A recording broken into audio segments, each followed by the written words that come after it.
Online classes में सभी का स्वागत। आज फर्स्ट ईयर एएसडीपी में फिजियोलॉजी में हम आज शायद मुझे ऐसा ही लग रहा है कि हमने इसको कंप्लीट कर लिया था। लार्ज इंटेस्टाइन कंप्लीट हो गया। अब हमारे पास है एक्सेसरी डाइजेस्टिव ऑर्गन्स, जिसमें पहला है हमारे पास सैलिवरी ग्लैंड्स या सलाइवरी ग्लैंड्स।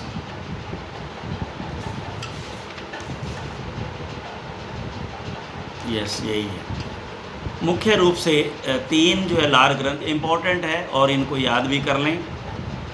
इनकी स्थिति कहाँ ये रहती हैं, तो इसमें से या तो फिल इन द ब्लैंक्स या मल्टीपल चॉइस और या आपको 2 नंबर का इसका क्वेश्चन। ये पक्का है इसमें से आप, इसलिए मैं आपको बता रहा हूँ। पहला है इसमें पैरोटिड सैलिवरी ग्लैंड्स या सलाइवरी ग्लैंड्स, जैसा आप उच्चारण कर सकते हो। सैलिवरी और सलाइवरी एक ही बात है, सलाइवा ही बोलते हैं, तो एक्चुअल में तो सलाइवरी हो गया, क्योंकि हम जो ये जो बनती है इसको सलाइवा बोलते हैं, तो ये सलाइवरी होगा एक्चुअल में। तो ये ग्लैंड्स जो है, पहली है जो पैरोटिड, ये कान के नीचे एवं मैंडिबल के खड़े हुए भाग। मैंडिबल आपने अभी तो पढ़ लिया होगा। मैंडिबल जो आपने यूँ पढ़ा, तो मैंडिबल का जो खड़ा भाग होता है, ये तो है, यानी कि ये तो हो गया हमारा ये जो लेटा हुआ भाग, ये खड़ा हुआ भाग, यूँ खड़ा हुआ भाग होता है। इसके मुताबिक ये खड़ा हुआ भाग हुआ, तो यहाँ कान है, कान के पास में, तो ये देखिए कान के नीचे, तो ये जो है स्थित होती है। खड़े हुए भाग यानी कि वर्टिकल रैम्स के पिछले हिस्से के दोनों ओर स्थित होती है। इसकी नलिका स्टेसन्स डक्ट, स्टीनसन्स डक्ट जो है ऊपरी जबड़े में प्रीमोलर व मोलर दांतों के पास खुलती है। अब ये आपको पता होना चाहिए ज़रूर, ये ध्यान रखना। पढ़ लेते हैं, नाम लिख देंगे, कर देंगे, कोई बात नहीं, लेकिन पूछा ये जाता है कि ये ऊपरी जबड़े में कहाँ खुलती है, तो फिर क्या करोगे। और इस डक्ट का नाम कि किस डक्ट से ये जो है खुलती है, स्टेनसन्स, वैसे स्टेनसन्स बोलते हैं इसको। तो ये पैरोटिड यहाँ ग्लैंड इन्होंने शो कर रखी है, दिखा रखी है, आप इसको फोटोग्राम में भी, इसमें फ़ोटो में भी देखें। मैंडिबुलर सलाइवरी ग्लैंड, तो मैंडिबल जो है वो मैंडिबल के पिछले हिस्से में एवं पैरोटिड ग्रंथि के नीचे। तो अब आप देखिए, ये मैंडिबल है पूरा जबड़ा, और ये पैरोटिड है यहाँ, तो ये मैंडिबल है, तो ये यहाँ जो है स्थित होती है मैसेटर मसल के पास। ये मैसेटर मसल है इसके यूँ जस्ट बैक, ये मैसेटर मसल इसके नीचे। गाल वाले को मैसेटर मसल कहते हैं, ये गाल का जो मसल है इसको मैसेटर मसल कहते हैं। और इसके जो ये जो बैक साइड, इस साइड में यहाँ ये मैंडिबुलर ग्लैंड जो है, इसकी नलिका वार्टन्स डक्ट या वार्टन्स डक्ट, जैसा भी बोलना चाहो, इसको आर को साइलेंट भी करते हैं, वार्टन्स डक्ट भी बोलते हैं, और इसको साथ में भी बोल देते हैं वार्टन्स डक्ट। जीभ के नीचे खुलती है। देखिए, अब आप इसको ध्यान से रखें, ये चीज़ें आपके याद होनी चाहिए।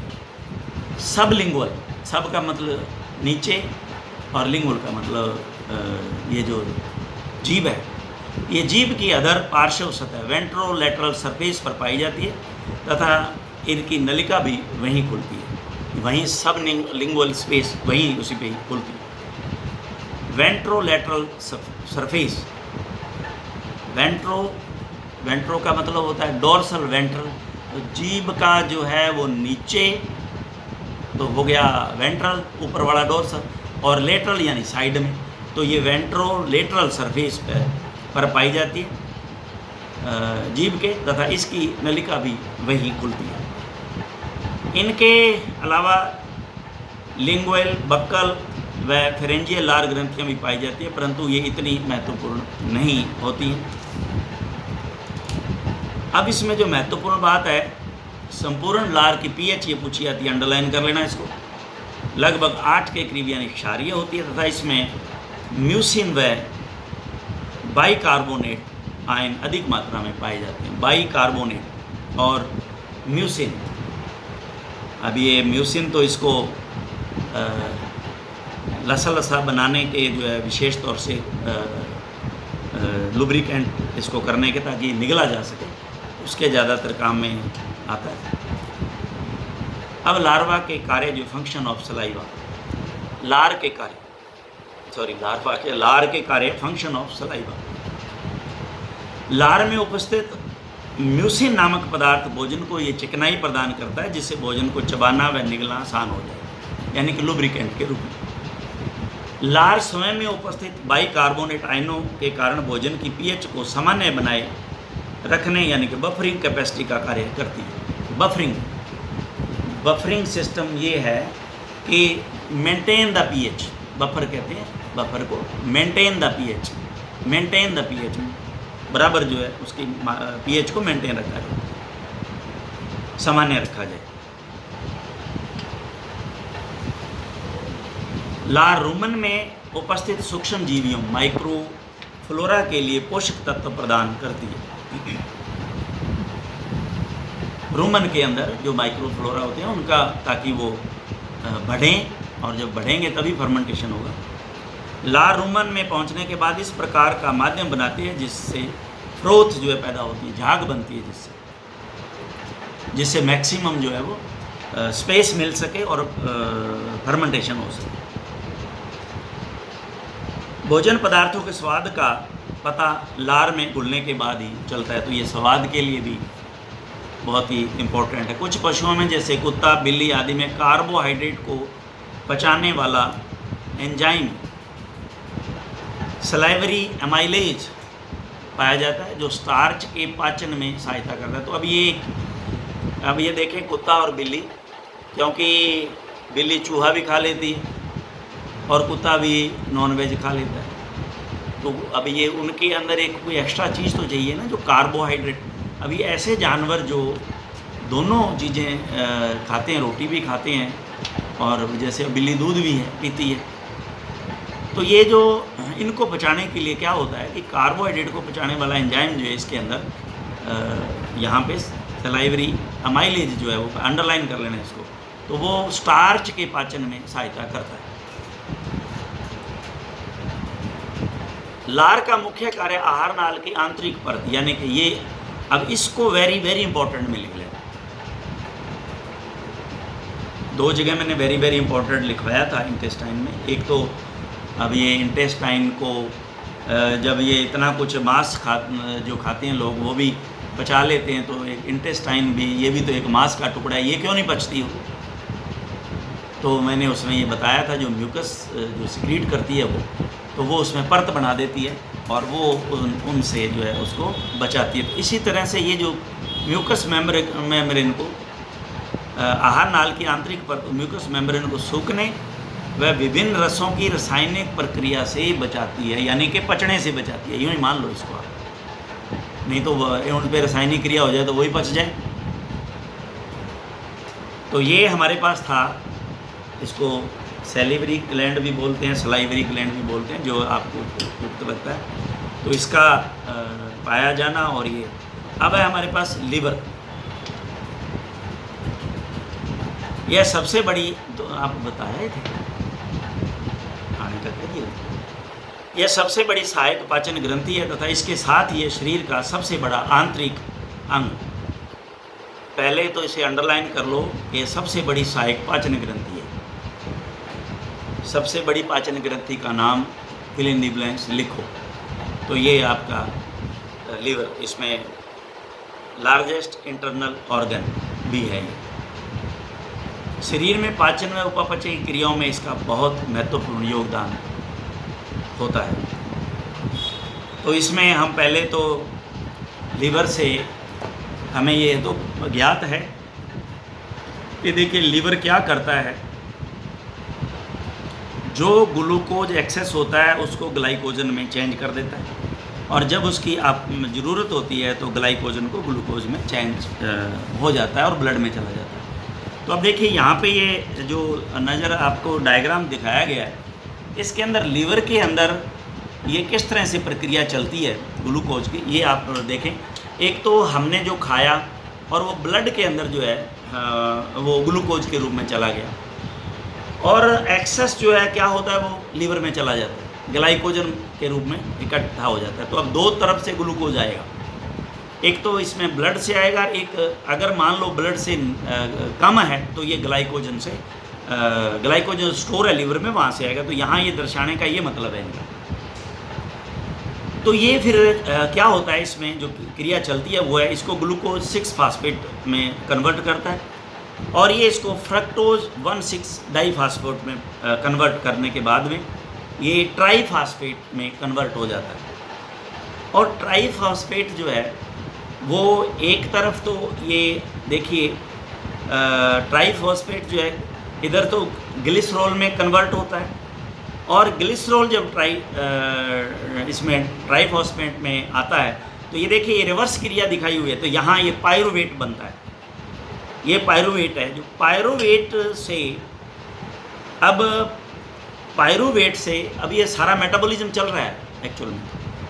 तो अब ये एमिनो एसिड्स जो है वो बनते हैं, जिसमें एलानिन है जो स्पेशल है, और एलानिन और ग्लिसरॉल जो है इससे ट्राइग्लिसराइड जो है वो बनता है। तो जो ब्लड के अंदर आजकल हम जांच करवाते हैं ना, लिपिड प्रोफाइल यानी कि क्या फैट की क्या पोजीशन है, इसके अंदर मेरी डिटेल बताओ। उसमें तो ग्लिसराइड्स का जो डिटेल देते हैं कि ग्लिसराइड्स आपके इतना है, 200 है, 100 है, जो भी उसका है, तो एक मार्जिन है, उससे ज़्यादा होने के बाद में रोक दिया जाता है कि आप फैट का कंजम्पशन कम कर दें, क्योंकि आपका इसमें कोलेस्ट्रॉल बढ़ रहा है। ये वो कोलेस्ट्रॉल है। तो इसमें पायरुवेट से एक तो तरफ तो हमारे पास लैक्टेट जो है निकला, और ये रिवर्स जो है क्रिया है, और इसमें देखिए लैक्टेट जो है वापस ऐड हुआ, कार्बन डाइऑक्साइड निकली और ये एसिटाइल को बना। तो ये हमने देखिए आप फैट का आपने ये जो तीनों का मेटाबॉलिज्म पीछे हमने पढ़ा, उसमें देखिए पहला शायद ग्लूकोज है, फिर प्रोटीन है, और फिर शायद ये फैट है। तो इनका तीनों का हमने वहाँ पे देखा कि इन तीनों का जो एक प्रोडक्ट है, कॉमन जो प्रोडक्ट है, वो जो हमारे पास एसिटाइल को ही बनता है। तो एसिटाइल को जो है बनने के बाद में फिर ये टीसीए साइकिल में प्रवेश करता है। तो यहाँ देखिए तीनों से यहाँ पे जो है आपको देखने को मिलेगा। देखिए प्रोटीन भी आ गया, इधर फैट आ गया, और इधर जो है ग्लूकोज है। तो ये देखिए ये किस तरह से इसका मेटाबॉलिज्म उसमें चलता है, और फिर इसमें लीवर में, और लीवर से जो है फिर ये सेल में जाके किस तरह से टीसीए साइकिल में कन्वर्ट होकर वापस फिर जो है इस तरह पहुंचता है। तो ये पूरा चक्कर यहाँ पे इन्होंने जो है दर्शाया हुआ है। तो यहाँ एसिटाइल को से देखिए कीटोन बॉडीज निकली, साइट्रेट, और इससे कार्बन डाइऑक्साइड जो है निकली। तो ये अमीनो एसिड्स फिर जो है ग्लूटामिन, और कार्बन डाइऑक्साइड फिर निकली इसमें प्रोपियोनेट, फिर कार्बन डाइऑक्साइड निकलने के बाद में ये तो एसिलेट बना, और इससे फिर एक एमिनो एसिड जो है बना। तो ये यहाँ पायरुवेट से अलग से आया है। यहाँ पायरुवेट से एक तो हमने देखा एसिटाइल को बन गया, पायरुवेट से जो है ऑक्जेलो एसीटेट भी बना, और ये इधर से भी ऑक्जेलो एसीटेट, यूँ देखिए चक्कर सर्कल है उसमें चल रहा है। यहाँ फिर कार्बन डाइऑक्साइड का विसर्जन होता है, यानी कि एक्सक्रीशन होता है, और ये कार्बन डाइऑक्साइड निकलने के बाद में ये फास्फोरस इनॉल पायरुवेट जो है यहाँ बनता है, जो वापस फिर फ्रक्टोज से ग्लूकोज में टर्न होने के बाद या तो एक्सेस है तो लिवर में चला जाएगा, ग्लाइकोजन के रूप में जमा हो जाएगा, और नहीं वरना जो है फिर ये ब्लड में चला जाएगा अगर ज़रूरत होगी। तो ये इस तरह का एक ये जो major metabolism pathway in ruminants in liver के अंदर है, ये जो है देखने को यहाँ दर्शाया गया है। तो ये आप इसको अच्छी तरह से इसको याद भी करें कि किस तरह से इसके अंदर ये मेटाबॉलिज्म जो है लीवर में और फिर जो है टीसीए साइकिल में चलती है। यकृत में पित्तरस जो है बाइल जूस का निर्माण होता है लीवर में, जो गाल ब्लेडर में संग्रहित होता है, इकट्ठा गाल ब्लेडर में रहता है, ये पता है। घोड़े, अब इसको अंडरलाइन कर लेना, वेरी वेरी इंपॉर्टेंट मानना, क्योंकि ये आता ही आता है पक्का। घोड़े व ऊंट के अलावा सभी पालतू पशु में पित्ताशय उपस्थित होता है। इसका ये मतलब हुआ कि घोड़े व ऊंट में ये नहीं पाया जाता। कुछ रासायनिक पदार्थ पित्त के निकलने की क्रिया का नियंत्रण करते हैं, जिन्हें कुछ रासायनिक पदार्थ पित्त के निकलने की प्रक्रिया का नियंत्रण करते हैं, जिन्हें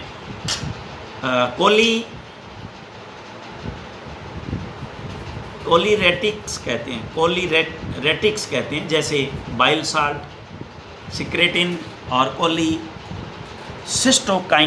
कोलीसिस्टोकाइनिन।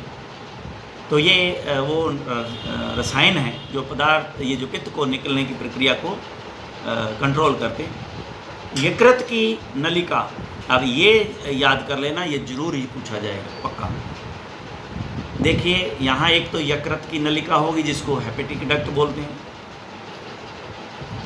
और पित्ताशय की नलिका जो है वो सिस्टिक डक्ट कहलाती है, ध्यान रखना। और ये दोनों जो है एक जगह मिलकर के कॉमन बाइल डक्ट बनाती हैं। तो छोटी आंत के ड्यूडिनम वाले हिस्से में ये खुलती हैं।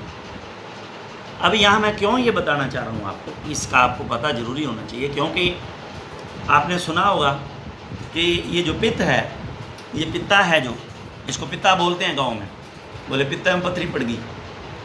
तो पित्ताशय में या गाल ब्लैडर में जब पथरी पड़ जाती है तो डॉक्टर क्या करता है, इसका रिमूव कर देता है। तो फिर देखिए जो हमारे पास हिपेटिक डक्ट है, देखो हिपेटिक और सिस्टिक डक्ट दोनों एक कॉमन डक्ट में खुलती थी। तो हिपेटिक डक्ट से बाइल जो जितना ज़रूरत है वो सीधा जो है ड्यूडिनम में सीधा चला जाता है, बजाय कि स्टोर होने के, और वो बनता रहता है। तो आप इसको ध्यान से इसको समझें कि ये कहते हैं ना पित्ता निकलवाया, हम तो पित्ता निकाल दिया, तो ये कैसे बचेगा, कैसे काम चलेगा। तो काम चलने में कहाँ दिक्कत है, वो तो एक जो है स्टोर करने के लिए जगह थी, एक थैली थी, वो निकाल दी। यकृत द्वारा स्रावित पित्त रस में पित्त वर्णक, बाइल पिगमेंट्स, बिलीरुबिन व बिलीवर्डिन, ये बाइल साल्ट्स और कोलेस्टेरोलेज, लेसिथिन, इलेक्ट्रोलाइट व कुछ मात्रा में प्रोटीन उपस्थित होते हैं। इतना लंबा तो मैं शायद आपसे नहीं ही पूछा जाएगा, पर कोई बड़ी बात नहीं है।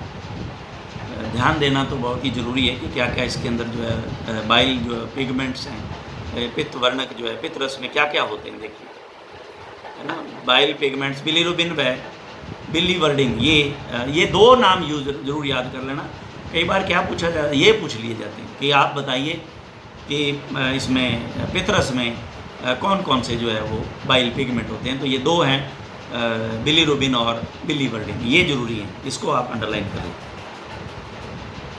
तो अब हमारे पास ये जो इसी के अंदर जो फैटी एसिड्स है, इनका अलग से इन्होंने कैसे ये जो कीटोन बॉडी और ये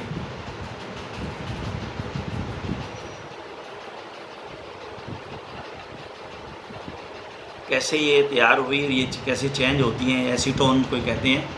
तो इसमें ये देखिए फैटी एसिड से, उधर हम जब पीछे हमने मेटाबॉलिज्म में देखा पढ़ा, तो फैटी एसिड से देखिए ये तो हमें पता ही है, वो मैंने बताया था कॉमन प्रोडक्ट जो है एसिटाइल को ये तो बनाएगा, जो तीसरे साइकिल में जो है वो अपना पूरा सर्कल बनाएगा। उसके बाद में इधर देखिए एसीटाइल कोए, और इससे जब बीटा हाइड्रोक्सी बीटा मिथाइल ग्लूटाइल कोए जो बना, और इससे कोलेस्ट्रॉल निकला, और इससे एसीटोएसिटाइल कोए से एसीटोएसिटेट बना, इससे ग्लूटेरिल कोए की प्रेजेंस में, और इससे डी बीटा हाइड्रोक्सी ब्यूटाइरेट जो है बना, जिससे कार्बन डाइऑक्साइड एक्सक्रीट हुई, और ये एसीटोन, वही कीटोन बॉडी एसीटोन जो है बना।